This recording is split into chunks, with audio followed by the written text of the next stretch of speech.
할렐루야. 한 주간의 첫날인 월요일입니다. 3월 21일 월요일 우리 말씀을 함께 나누며 한 주간을 시작해 보도록 하겠습니다. 우리 함께 사도신경으로 신앙 고백 하시겠습니다. 나는 전능하신 아버지 하나님 천지의 창조주를 믿습니다. 나는 그의 유일하신 아들 우리 주 예수 그리스도를 믿습니다. 그는 성령으로 잉태되어 동정녀 마리아에게서 나시고 본디오 빌라도에게 고난을 받아 십자가에 못 박혀 죽으시고 장사된 지 사흘 만에 죽은 자 가운데서 다시 살아나셨으며 하늘에 오르시어 전능하신 아버지 하나님 우편에 앉아 계시다가 거기로부터 살아있는 자와 죽은 자를 심판하러 오십니다. 나는 성령을 믿으며 거룩한 공교회와 성도의 교제와 죄를 용서받는 것과 몸의 부활과 영생을 믿습니다. 아멘.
주님의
우리가 함께 누릴 하나님의 말씀은 시편 19편 1절에서 6절의 말씀입니다.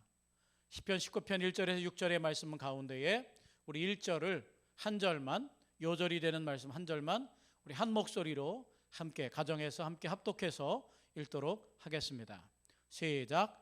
하늘이 하나님의 영광을 선포하고 궁창이 그의 손으로 하신 일을 나타내는도다. 아멘.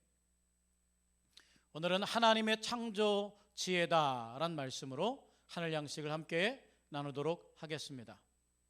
2007년에 개봉한 선샤인이라는 영화가 있습니다. 태양이 죽어가 지구가 위험에 처하게 되자 태양 전문가들이 태양을 다시 살리기 위해 핵탄두를 가지고 모험을 떠나는 이야기입니다. 태양이 정말 사라진다면 어떻게 될까요? 태양이 사라진다면 지구는 더 이상 공존하지 않고 우주의 한 방향으로만 날아간다고 합니다. 지구는 태양의 중력을 받아 태양을 중심으로 공전하는데 그 힘이 사라지면서 궤도를 이탈해 우주를 떠돌게 됩니다. 또한 지구의 열 20%는 태양에서 얻고 80%는 지구의 핵, 중심의 지열에서 얻기에 태양이 사라지면 지구는 얼음 왕국이 된다고 합니다. 한순간에 꽁꽁 얼어버리지는 않지만 결국 대기가 촉촉해지고 눈이 내려 얼음 세상이 될 확률이 높다는 것입니다. 또 온 세상이 어두워집니다. 아침이 없는 것은 물론 태양빛을 반사해 빛나던 달마저도 사라져 세상은 온통 어둠에 갇히게 됩니다. 초록식물도 사라집니다. 태양빛을 받아 광합성 작용을 해야만 살 수 있기에 빛이 없으면 식물이 살아남을 수 없습니다. 이렇게 해와 달과 별, 지구를 비롯한 온 우주에 존재하는 것들이 하나님의 창조 섭리 안에서 질서를 유지하면서 유기적으로 영향을 주고받으며 살아갑니다. 창조 세계를 알수록 하나님의 전능하신 손길을 발견하고 그분의 높고 위대하심을 찬양하게 됩니다. 모든 피조 세계는 하나님의 영광을 나타냅니다. 하나님의 은혜의 손길은 우리 삶을 에워싸고 있습니다. 그 사실을 날마다 깨닫고 살아가는 사람은 행복한 사람이고 깨닫지 못하는 사람은 불행한 사람입니다.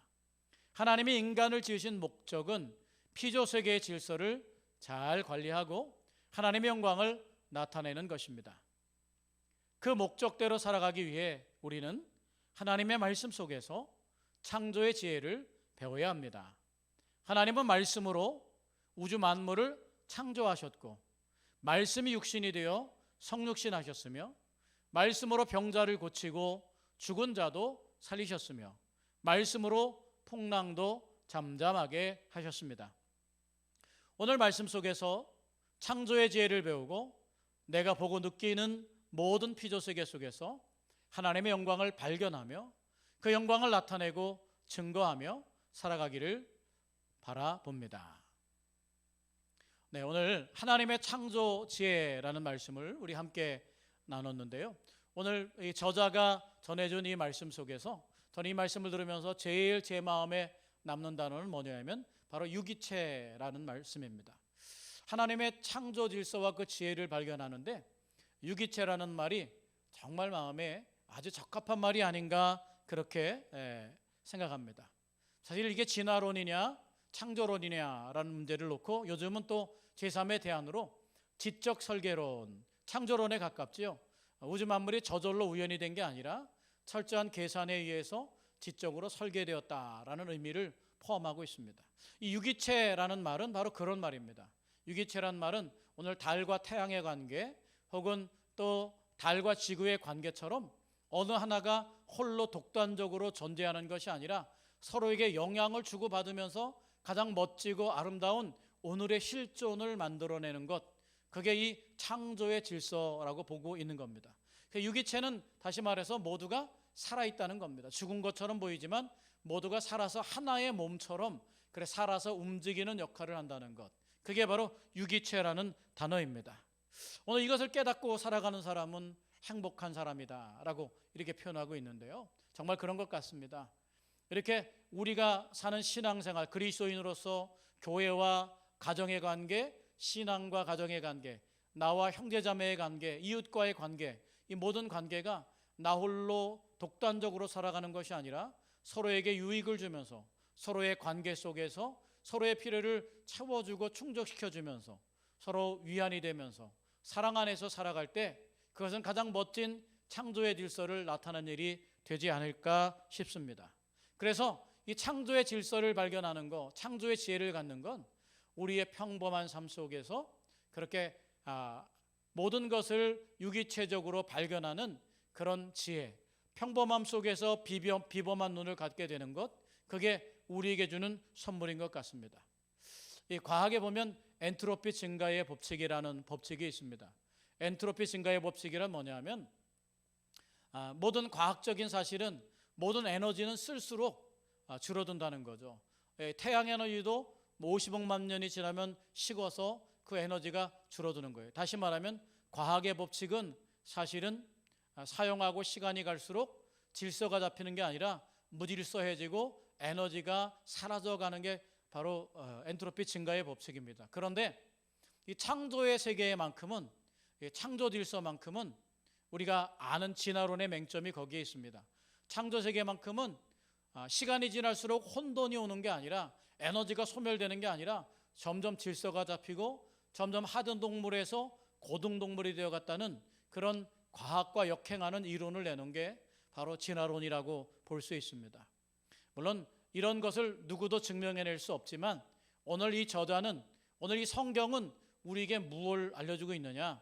우리에게 우리가 살아가는 모든 현재의 삶 실존이 바로 이런 유기체적인 창조의 지혜 속에서만이 이해되고, 창조의 지혜 속에 살아갈 때 우리말로 하면, 신앙의 언어로 하면 서로 사랑하며 살아가고 자연을 보호하며 살아가고 너와 내가 남이 아니라 같은 삶을 누리는 공동체라는 생각을 통해서 살아갈 때 그게 바로 하나님이 우리에게 두신 창조의 목적에 더 일치하고 우리 삶이 더 건강하고 아름답다는 사실을 선포하고 있는 것 같습니다. 오늘 내 삶 안에 에워싼 하나님의 손길과 은혜와 평강을 누리면서 그런 평범함 속에서 비범함을 발견하면서 우리 자신에게 선물로 주면서 이 한 주를 시작하는 저와 여러분이 되시기를 주님의 이름으로 축복합니다. 우리 기도하겠습니다. 창조주 하나님, 말씀 속에서 지혜를 배우고 세상의 모든 질서 안에서 하나님의 영광을 발견하며 나의 삶을 에워싸고 계시는 하나님의 은혜와 손길을 느끼며 살아가게 하시옵소서.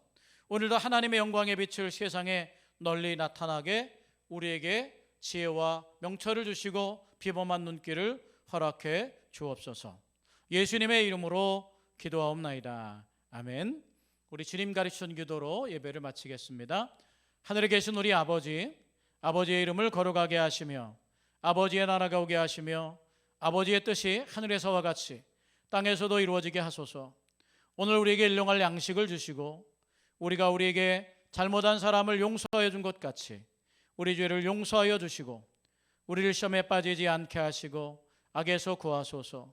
나라와 권능과 영광이 영원히 아버지의 것입니다. 아멘. 오늘도 여러분, 나라와 민족을 위해서, 특별히 러시아와 우크라이나의 전쟁인데 그 가운데 평화가 정착되기 위해서, 또 환우분들을 위해서, 교회를 위해, 목회자분들을 위해, 또 여러분 자신을 위해서, 선교지와 선교사님들을 위해서 우리 함께 기도하시면서 나아가시겠습니다.